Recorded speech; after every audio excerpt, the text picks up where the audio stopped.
that became really evident for me. Like that, not that I'm bad at that, but I think that it's something that a lot of us realtors have lost touch with, is like that human part of our business. And it's easy to do that when things get crazy.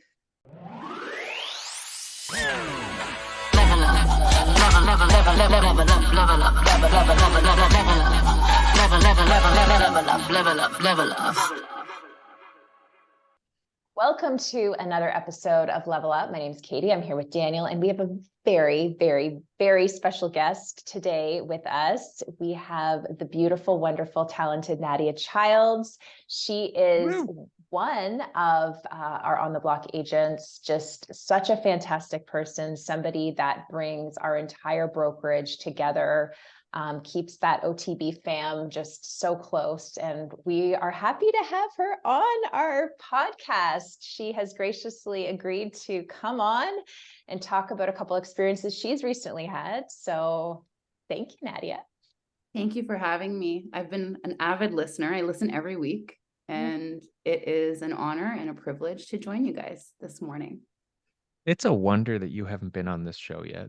Because do you know that you are the final episode in the hundreds? You are episode 199. You are shutting down the second century of Level Up. And I was thinking about it. I was going to say we've never, ever had any of our agents on the show, but we did have one episode early on where we had two of our younger gentlemen agents talking about working on a team. This is long overdue. Nadia, Oh, that might not have been it, but you know what? Maybe it wasn't a podcast. I don't think it's a podcast. This is our first you're the first with one of our agents. Honestly. Well, I mean, who better? You said it, but on top of all the accolades we won't mention, you are the reigning and defending agent of the year at On the Block Realty. Let's not forget that. Very true. I should have put the trophy in the background here to display the case of your accolades.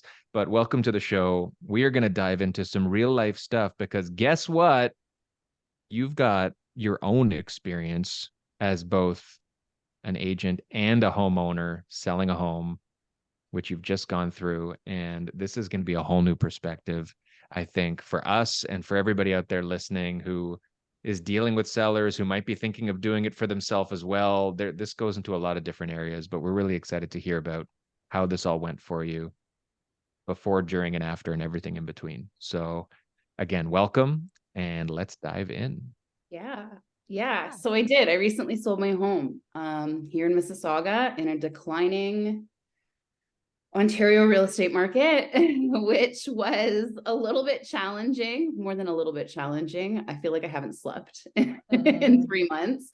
But yeah, it was a lot of learning taken away. Not the first time that I've sold my own home, but definitely the first time I sold it in a market like this. Definitely a lot more stressful this time around than what I had dealt with previously. And yeah, a lot of takeaways, definitely a lot of takeaways. Yeah. So let's start about your decision to be involved in the process. Because I think agents do it all sorts of different ways. They take it all for themselves. They, or to another extreme, have somebody else do it for them. So what was your approach starting out with the sale process? Yeah, I knew that I wanted to have some ownership of the process. I knew that I wanted to deal with all of the prep myself and a lot of the marketing myself. What I did want was to have somebody on our team to assist me with just managing to keep an arm's length where an arm's length needed to be kept. Especially with things changing right now with disclosures and stuff, and being able to notify everybody with the TREZA, like in Ontario, we're dealing with the TREZA changes. That was kind of all in the back of my mind, and not really, I think in a slowing market, not that we see it every day, but the opportunity for buyers to come directly to the listing agent, that was something that I didn't want to deal with. I knew I didn't want to deal with multiple representation or dual agency in this transaction where I was the seller. So early on, I made a decision that I was going to recruit in one of our other agents at On the Block to assist. And she was really, really supportive. We went through everything up front. She kind of was it was great because it was a training opportunity for her as one of our newer agents, but also it just allowed me to, keep that arm's length, delegate the tasks that I knew would be easily delegated to take some of the stress and pressure off myself, because I knew that my emotions would probably be high and it would be hard for me to focus on a lot of other things during that time. And to be able to forward any new contacts, any potential buyers that were coming in, to be able to refer those out to somebody who could handle that, and not create a conflict of interest. So that was kind of the approach, and it worked really, really well. It was nice that, like, she was fantastic. We did multiple open houses. I was really hoping that we were going to sell quickly, but we were on the market for quite a while, over 30 days. And so that meant multiple open houses, and she was able to do a couple of those for me. And it was nice because I just needed to get away. A break. Yeah. And away from the process. Did you find, and I mean, I'm sure this changed over the course of time, from before and during the 30 days, but you had two clear hats that you could have worn, right? There's the hat of the selling agent, and then there's the hat of the homeowner. When you were dealing with your partner on it, did you find that you wore or tried to wear more of the homeowner hat to like keep that sort of, hey, you give me your thoughts? Or was it more of a, like, we're kind of co-listing this and certain things I want to step out of? And then over the rest of the process, like whether it was you're talking to your husband or talking to us or talking to whatever people in the neighborhood, was it kind of a constant hybrid approach that you knew you were wearing both hats, or did you try to consciously stick to one or the other? At first, I definitely tried to wear more just the seller hat.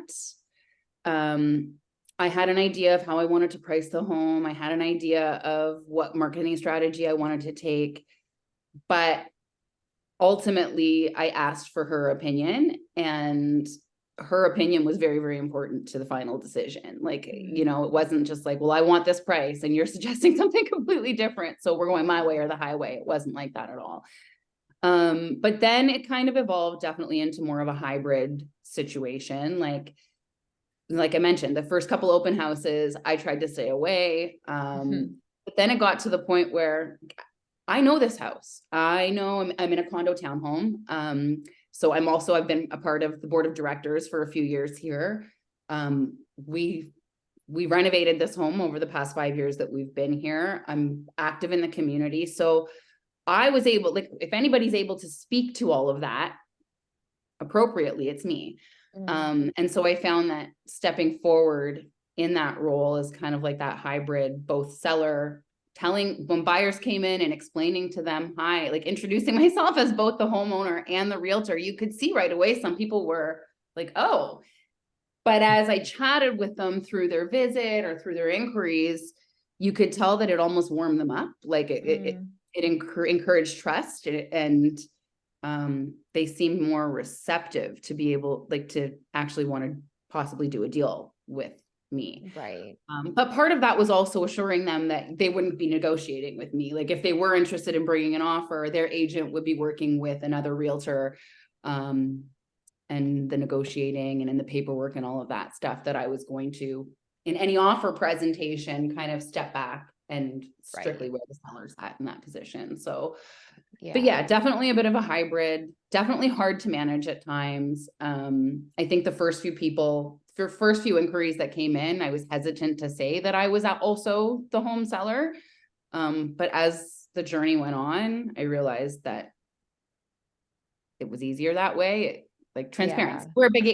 Our brokerage is really big on transparency and openness. So, and I just found that felt more authentic to me. So that makes sense. And it was when that all kind of came together, like when I really kind of got into my stride of wearing both of those hats, it was only a few days later that we were able to get a sale done. So, no, you can't, you kind of have to just do what feels right in the situation. And that comes across more authentic normally. so out of curiosity, did you find that like in terms of learnings from working with your own clients, like I think one of them, and something that I find often it's hard to get from people, is like that experience of living at that home. You know, like you can tell people, okay, here are the property taxes, here's the square footage, here's, you know, all of the different features of the home. But like when it comes down to here's what it's like to live here. And, you know, I find also when I'm working with people in my own neighborhood, like your authenticity comes out because you know what it's like to live there. So you can speak so honestly about it. So do you think there's anything that people can do, or maybe like focus on in their business to try to get that information to share with potential buyers? Absolutely. And it's something that I've done with past listings that are not in the neighborhood that I live, or even in my farm area. But particularly if it's a neighborhood that I'm not that familiar with, asking the sellers those questions. What is it that you love about living in this neighborhood? What is your favorite part about your house? And I've even gone so far as to have sellers write letters to potential buyers that I've included in my marketing package to highlight that. And I found that when I develop those relationships with my sellers where it's less transaction based and more like I become one of their family members, where you know, you really get to know them, you get to understand what makes them tick. It's not just spending the week before you hit the market with them. It's really developing a strong relationship with them over time. I always find that I'm able to speak much more passionately, confidently about the product that I'm selling in those situations. So definitely, as a listing agent, regardless of whether you're selling your own property or not, try to bring that to the equation. I think it's what separates really strong marketing from average. Yeah. Yeah. And I think it definitely made a difference to buyers for sure.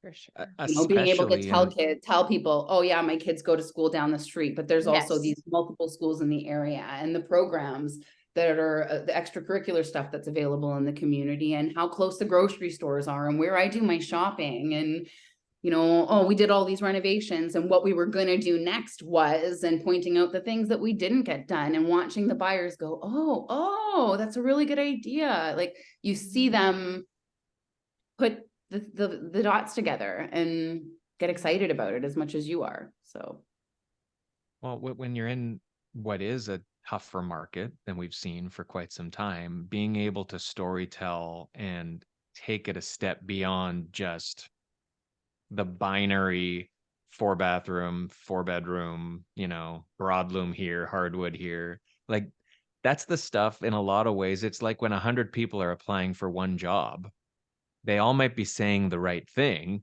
but it's the one or two who differentiate and actually make you think and twist the emotions a little bit for you. Like without being able to do that, you're going to be spinning your wheels. And I think in a tougher market more than ever, that's the kind of thing. So with that, I mean, you're obviously as intimately familiar with this property as anybody because it's yours. So you are able to, I guess, have that notch in your belt going into it. What about the stuff that's not the nice and heartwarming and sexy stuff about the house, but the things that maybe gave you some pause about this is not great, or this is something that, you know, if I was advising another client, I'd want to know this, or I'd want a buyer to know this. Like, was there any question mark with stuff like that? Or, I mean, your house was great, so I don't think there's anything. Not really. I mean, obviously, there were some. Every house is not perfect. We did as many disclosures as we were able to. Like as much as we knew about the home, we were more than happy to disclose. You know, aging mechanicals, aging furnace, aging air conditioner. But you know, being able to speak confidently to the fact that like certain things, like for example, in a condo corporation, the roof, the windows, there were a lot of things that regardless of what might come up, the condo corporation would cover that. And just being able to explain to potential buyers the process that they would have to go through to get improvements done like that through the condo corporation, that helped a lot.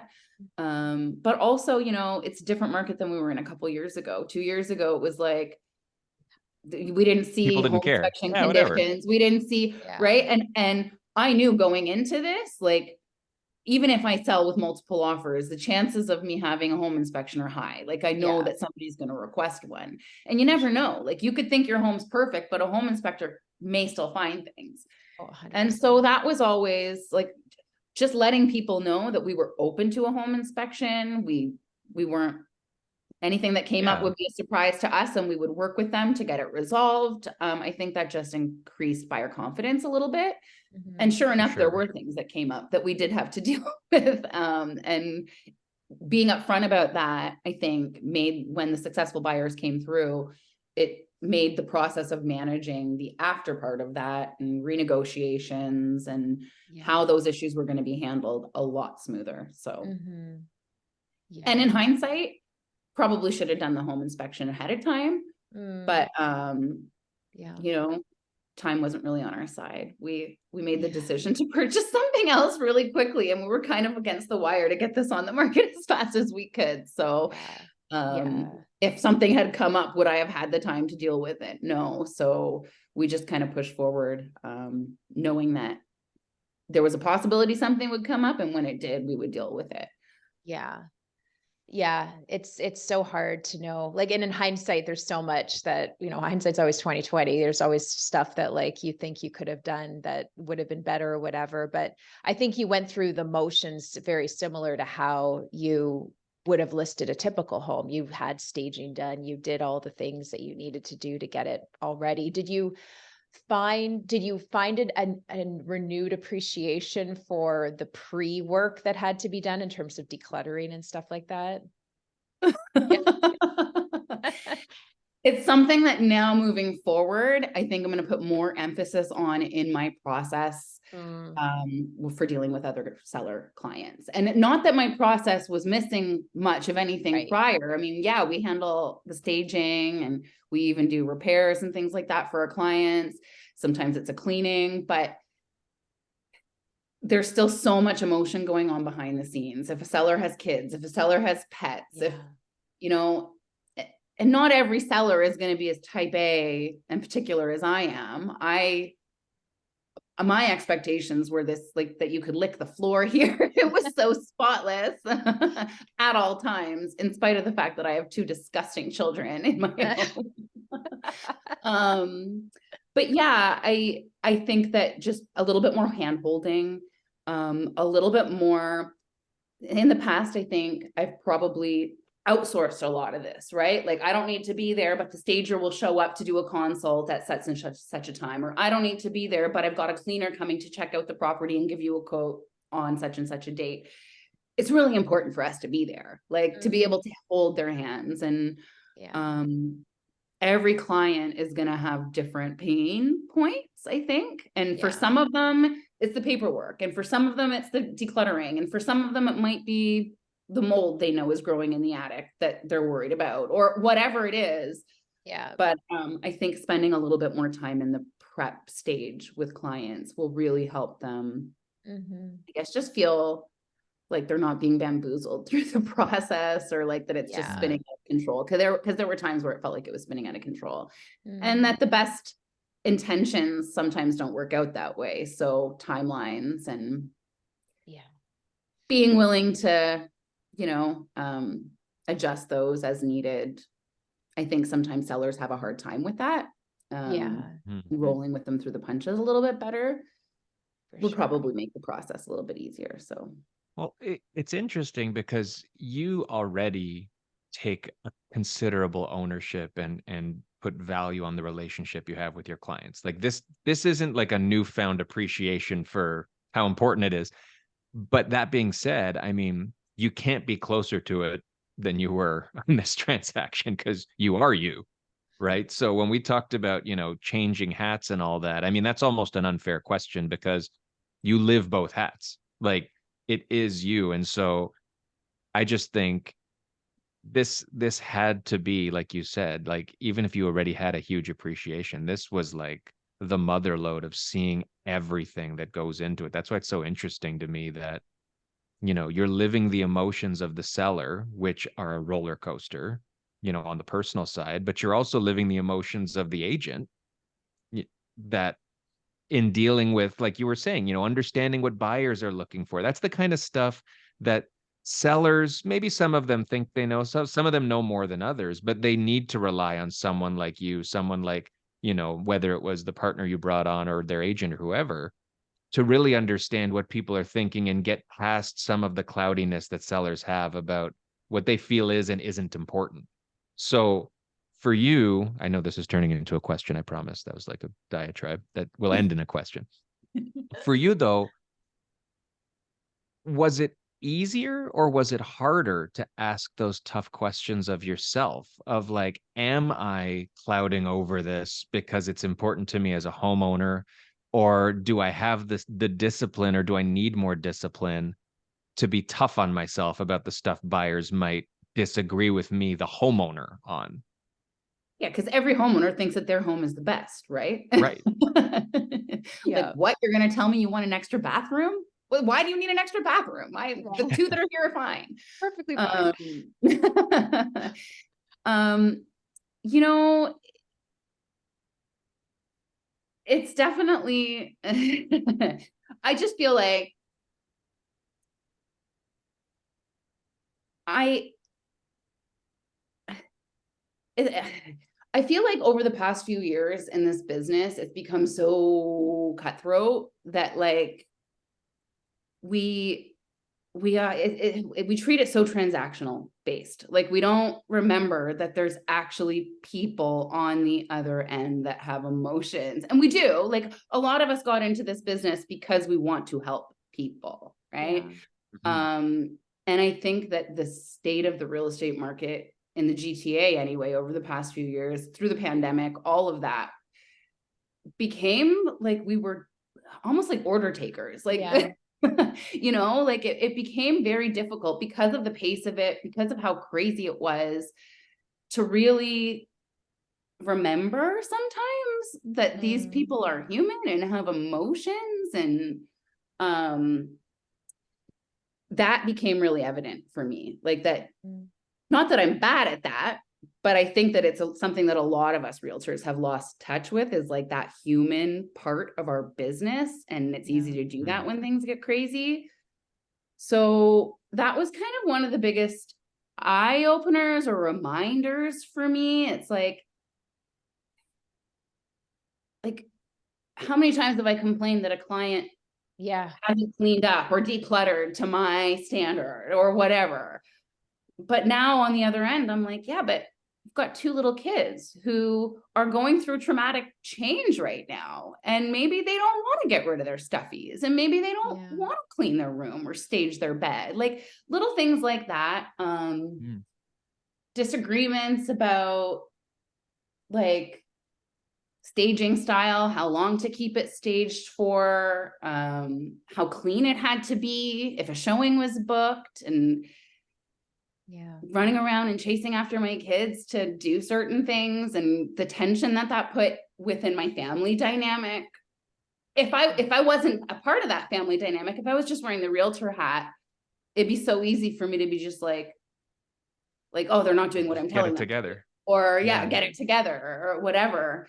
So that was a really good reminder. Like, you don't realize, as much as your seller might be close with you and you might tell them, like they might tell you the emotions that they're going through or the challenges they're having, you definitely don't see it all. And so remembering that there's all kinds of struggles they're going through that you might not understand or ever understand is important, I think, to kind of bringing back that human part, which is what I think is the most important part of it all, to be honest. So no, you I don't know if that answers your question. I feel like I forgot your question.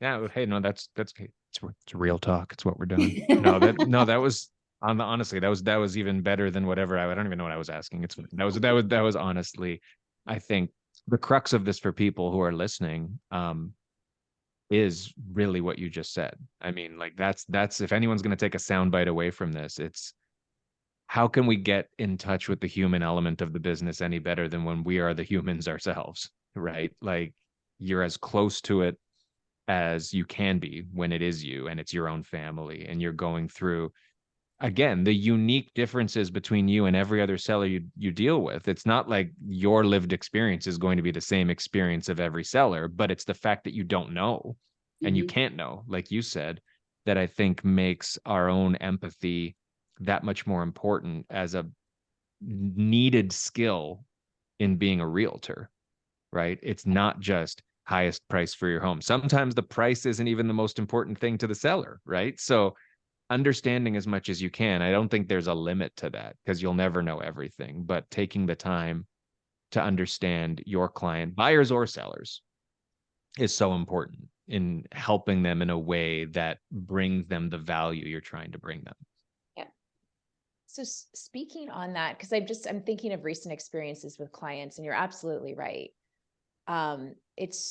We really have to be more empathetic. And I think all of us are empathetic, but I think as well, we put ourselves into the mix, which can be tough because when you're getting criticism or when things don't work out and people are like, I'm kind of disappointed at this whole process. Like obviously we take it personally, but then that also brings in kind of a selfish element in a way, because you're kind of thinking like, oh my God, I worked so hard. Like, how could they not see that? All of that kind of stuff. So is there anything that you can think of, like, as you kind of went through the process yourself, like that an agent can say to somebody in that situation or prepare them for those types of situations to just help them through that emotionally? Or is it just, they kind of have to work through that and we as agents just need to accept it? I think that it's a little bit of both. I think that they kind of have to work through it, but I think Yeah. that like it's our job to ask the questions, right? So we Yes. can't just assume. And I think a lot of times we assume we understand what's going on behind the scenes, but we don't. And Yeah. so like having those relationships with your client where it is an open dialogue and asking like, I feel some hesitancy from you on this. Is there a reason? Is there something Yes. you're struggling with? Like just I think we sometimes forget to ask those questions, We don't or want to because we're we don't afraid. want to. We avoid asking them Yeah. because we feel like it's none of our business. But sometimes being let in on some of that can be the best way to support our clients, right? Mm-hmm. Yeah. I remember when we were listed and we were looking at doing a price reduction because the market was declining and we were really trying to stay ahead of it. Mm-hmm. And expecting the list, we were doing a price adjustment and I was chatting with my colleague who I'd brought on to assist about what we felt was, and even both of you guys, about what we thought was the best price to move forward with. And I prepared the price reduction form and I sent it off through us and sent a sign to myself and to my husband to sign. And my husband's at work and he's calling me and he's like, I don't want to go this low.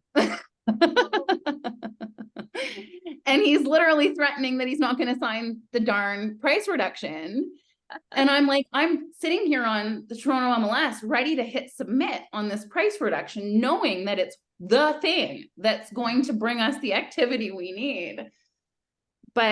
And then the partner being like, well, is it up yet? Is it up yet? I want to, is the new price up yet? I want to start advertising it. And her like not being able to explain, like, we're having a little bit of a breakdown here and a disagreement between us about where we want to be.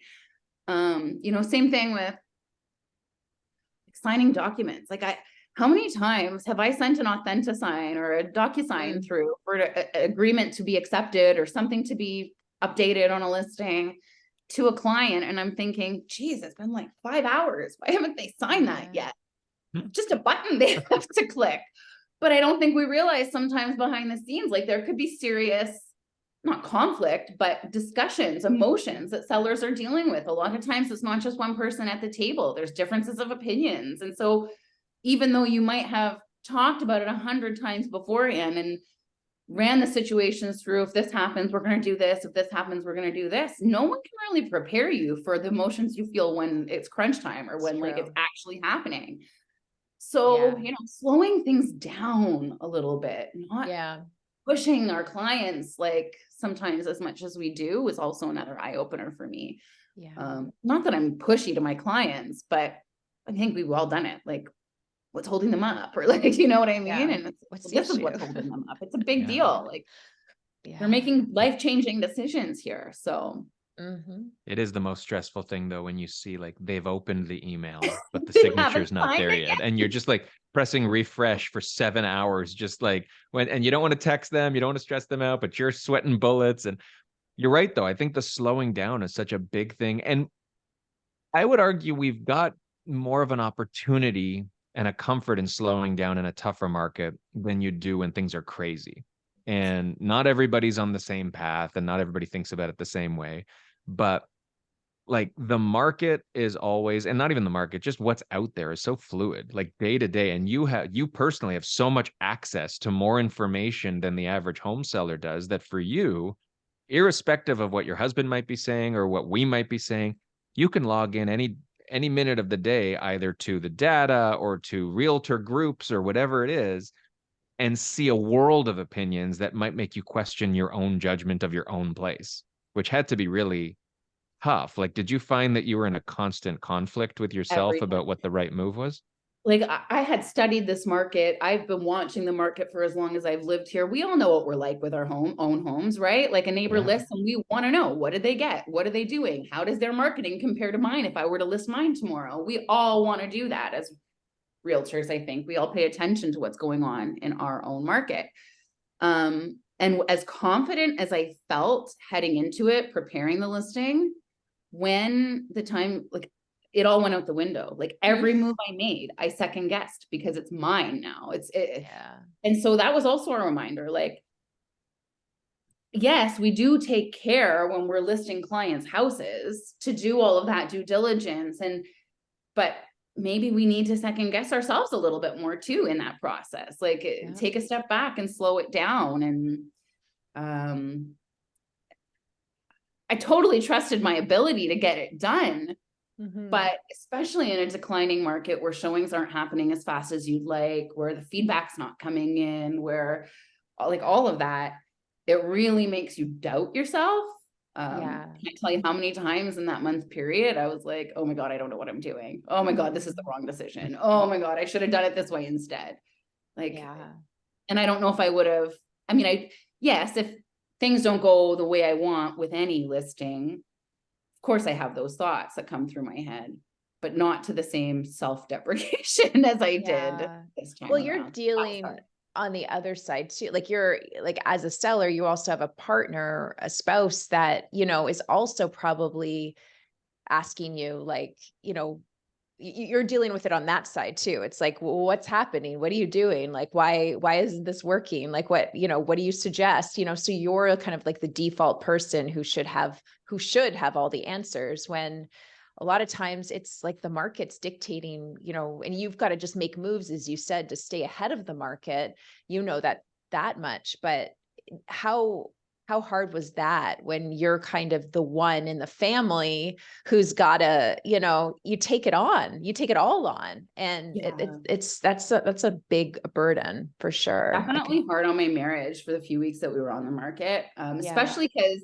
my husband's not in real estate, but he supported my real estate business for as long as I've been in the business. So 15, 16 years now, he's been watching me do real estate. He sat beside me on the couch when I've negotiated deals. He's done marketing for me. He's helped with, graphic design. He's drilled posts into the ground in the middle of the winter for me. Like if anybody's as experienced as a realtor, it would be him, except for he's not. But that created conflict, right? Because I am the one who works in it every day. I am the one who's seeing every day the market changes, especially September, October, when things were really starting to slow down and crickets, like no showings.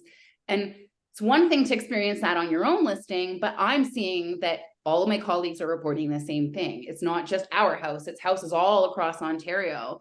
And we see it with boots on the ground. We see it as it's happening. And a lot of times I think the public, they don't hear what we're saying until weeks later when the media is reporting it. And so me saying to my husband, we need to get ahead of this. We need to do a price reduction. We're not seeing showings. This indicates there's something wrong with the price. And him not wanting to believe that. Like, no, that's not how it works. They have to pay what we want. Yeah. Like, okay, well, that might not ever happen. Yeah. So that definitely created some conflict. It was a stressful time here.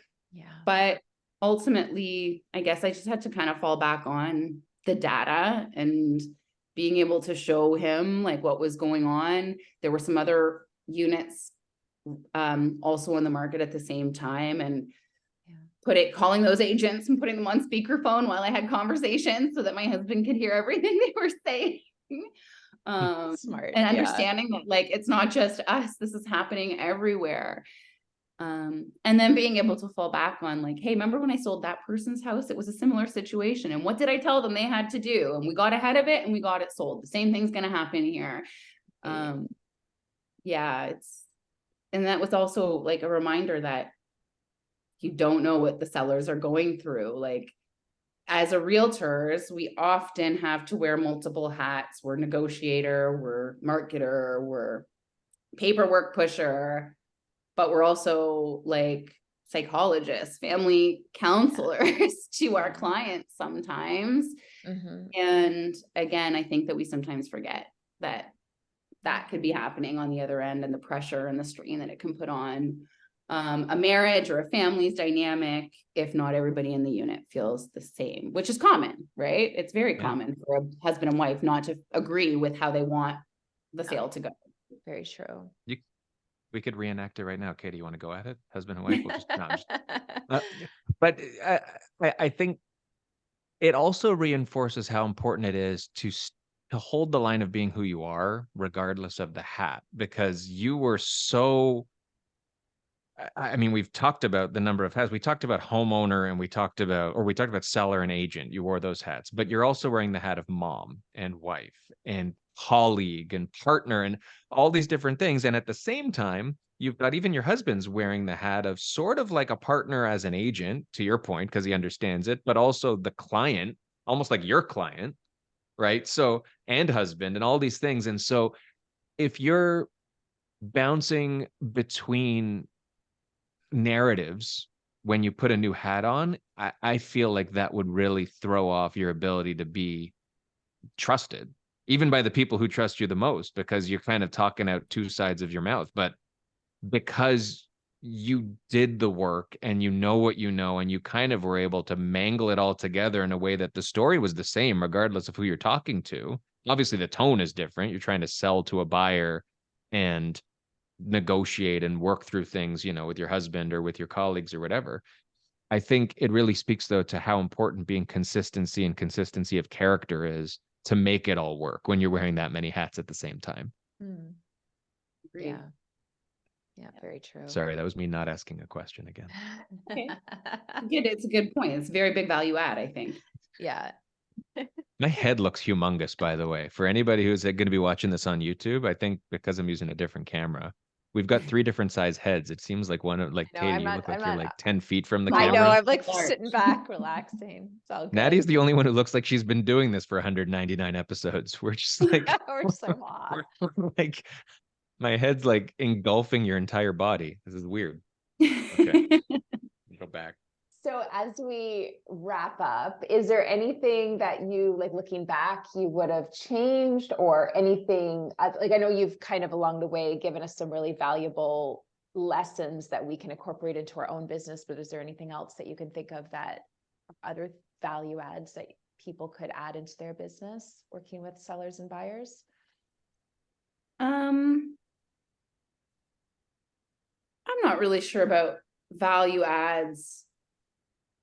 Again, just getting to know, like asking all those questions, really spending the time to understand your client's motivations. Again, that kind of falls back on the marriage counselor or the family counselor hat that we wear. Like, for example, in our situation, we knew we had a bottom line, and obviously we wanted to get a high price, but we knew that we had already purchased something and that we had, like, that was our motivation. So I feel like, and especially in a declining market, I think that maybe there's a lot of buyer agents that might assume that sellers are in a hard spot, or, I got a lot of questions like, well, if you don't get the price you want, are you going to terminate and relist it? Or will you just take the home off the market? And like, we were very motivated. We were truly motivated sellers. We weren't playing the market. We weren't just testing the waters.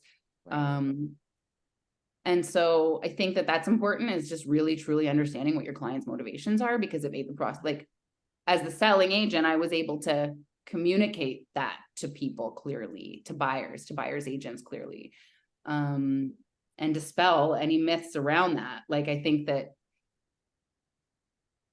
helped. But I think a lot of time we don't truly understand our sellers' motivations when we're representing them, or we don't do enough due diligence to figure out what that is. So I think that, like, just the intake process, like asking all of those questions and comfort levels ahead of time, can really help make the process smoother. 100%. And not just from one person. Like, also another thing is, when we often represent sellers, it's not uncommon, if you're representing a husband and a wife, that one of those people takes the lead in communication with you. But you could be missing a huge side of the story if you take whatever that one person in the situation is telling you is gold. So I think it's important that we do our best to, like, hear from all parties at the table, all people that are going to be signing this agreement. How do they feel? It's not just asking the wife at the table, it's also hearing directly from the husband how he feels. Because if you can get ahead of any of those things that they may not agree on ahead of time, the easier it's going to be to manage when it comes up. Did you find that you were going back on anything that you had sort of agreed upon beforehand, and you had to sort of remind each other, like, remember we said this and we've got to stick to this? Was that something that happened? There were a few times. Yep. And again, it's so hard to keep your emotions out of it, right? Like, you take it as a personal insult when you get negative feedback. You take it as, like, why is nobody booking a showing? My house looks better than all of these other houses on the market. Like, should we have not put the carpet in? Should we have done this instead? Should we, like, so yeah. I don't know if that answers your question, but yeah. No, I think that's, like, that intake process, I think is so important. And the honesty too, like, as you said before, like, really taking a look and feeling like if there's a situation where people aren't being forthcoming, or you're feeling like you're not getting as much information. Like, I think the worst, not even deals, but the worst interactions I've had with potential clients, where, like, consistently they didn't go anywhere. They either went with somebody else to buy at the end of the day, or they just never ended up buying, was because I didn't really fully understand their motivations, or, they were a little bit hesitant to let me know, but I never pushed. And so we were kind of operating on this very basic level where we just never got anywhere. I never really understood why they didn't like the house we saw, or why they wanted to put an offer on this one. Like, it was just, so that's so important to really understand, and, like, even explain to your clients why it's so important, for the relationship, for the working relationship. Yeah. I think Trezza is going to help a lot with all of that. Not that anybody outside of Ontario probably has no idea what I'm talking about, but just in terms of the clarity of all of it and the representation, I think is going to help with all of that. Yeah, exactly. Well, and then besides that, like, just, showing cancellations, keeping the house staged, like, all of that is probably the hardest part of it, and the part that we don't, I think, appreciate that our clients go through. Like, a showing's booked in 2 hours, and all of a sudden you've got to, like, rip through your house and make sure it's spotless and staged just as the stager left it, and leaving the house and then finding out, like, oh, I have a Ring doorbell when agents don't show up, and it's like, I want to complain. I want to complain about them, but I also don't want to complain, because what if they rebook for tomorrow and I want an offer from? Right. You're like, so torn. Well, we didn't even, and I'm not reopening the whole thing, but we didn't even touch on the fact that you were a FSBO, like, you were a for sale by owner. And so did this change or adjust your opinion as a buyer when you're representing buyers who go to a for sale by owner listing? Does it change your perspective of what those people's experiences, or not really, because you kind of always, I think, had that understanding that it's a little bit of a different beast? Not so much from the buyer end, but, like, we talk, FSBO is a bit of a dirty word in real estate. Self-represented party, right? Self-represented SRP. Right. Yes. SERP. SERP. SERP. Yeah, the SERPs and the FSBOs. I think that there's like, it's so easy for us as realtors to say, oh, statistically for sale by owner properties or self-represented parties are not going to sell as high. And the reason for that is because us realtors bring so much experience and expertise in marketing and knowledge about the market, and we can bring more exposure and all of this stuff. And I'm sure a lot of that is very true. But I think what it ultimately comes down to is FSBOs sell for less because they cannot remove themselves from the emotions. It's like, period. SERP. Yeah. Yeah, it is hard. It's really hard. And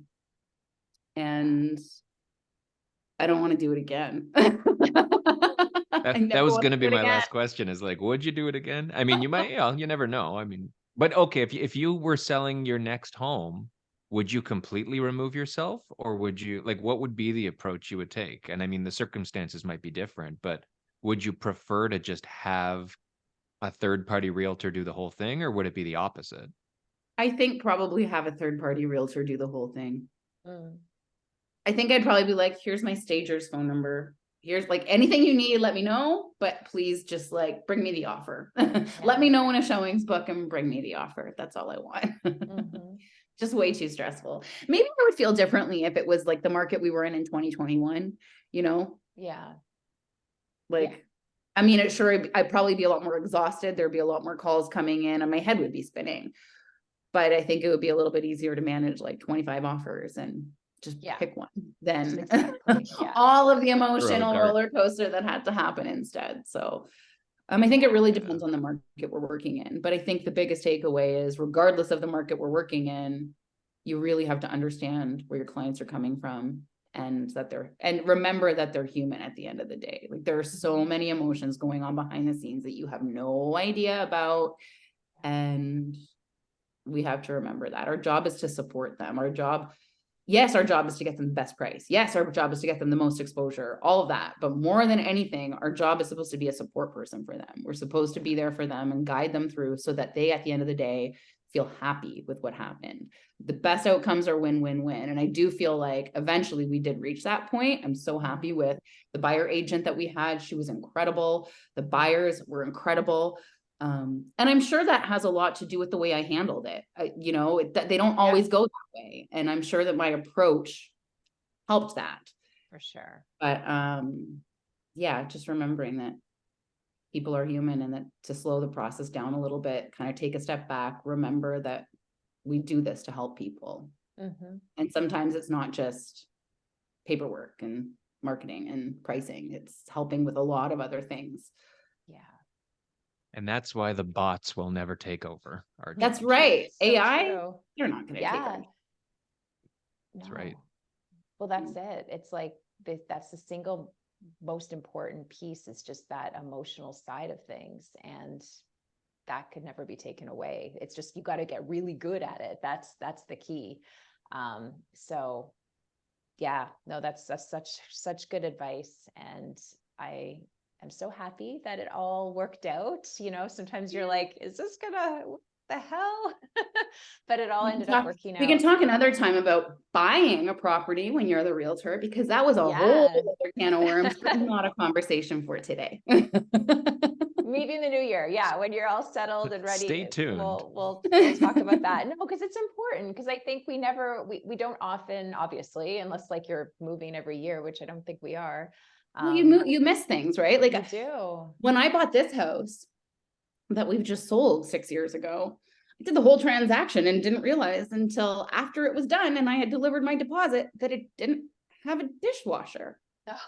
Like the things that you would never miss for a client, like not in a million years, you would never miss them for a client. And then you just like, the emotions are so high that it clouds everything. Yeah. And that's another, just a point for, if you're doing this for yourself, I highly, highly recommend that you have somebody assisting you who can have that second set of eyes. It does speak to it does speak to, I mean, I know you talked about how, the value of a realtor and where it is and it isn't, but that is, I mean, you've made the case for the stuff people miss and the stuff people overlook. even if we're in the industry, right? Like we need an unbiased professional set of eyes to identify those details we might miss, but also to allow us to be with our own emotions a little bit as the seller or as the buyer as well. Because I think it must have been very hard. Well, it is hard to balance all that. Like you went through so much, but you still had to keep a level head as the agent. It's tough because I'm sure you would have rather just been able to be, like you said, if you're going to do this again, hire somebody so you can be the client and you can just deal with your shit instead of having to put on a different face for the agent side of things. So to any listeners who are out there who aren't in the industry, this is why you need an agent. Okay, we don't preach that much, but that's why. Don't do it yourself unless you absolutely feel. Well, do what you want. Do what you want. Again, I don't know your situation. I don't know your situation. I should have learned that after we're talking for this long. Now I'm telling people what to do. But Well, this was definitely awesome. a learning experience, definitely a good experience. I'm glad we're on the other side of it now. Yeah. And it's definitely learning things that I will be much more mindful of and conscious to as I move forward in my business, representing my sellers and my buyers for sure. Awesome. And us too. So I'm sure a lot of people learned stuff today. They took a lot away from just making sure that they're supporting their clients fully. So thanks for sharing. This was such a great perspective. Thanks for having me. Yeah. And good luck with everything. And yeah, we will. 7 days. We move in 7 days. Crazy. I know. Wish me luck. I hope that all of our stuff fits in the moving truck. That's the next challenge. All right. Well, thanks so much, Nadia. We will see you soon. Level up, level up, level up.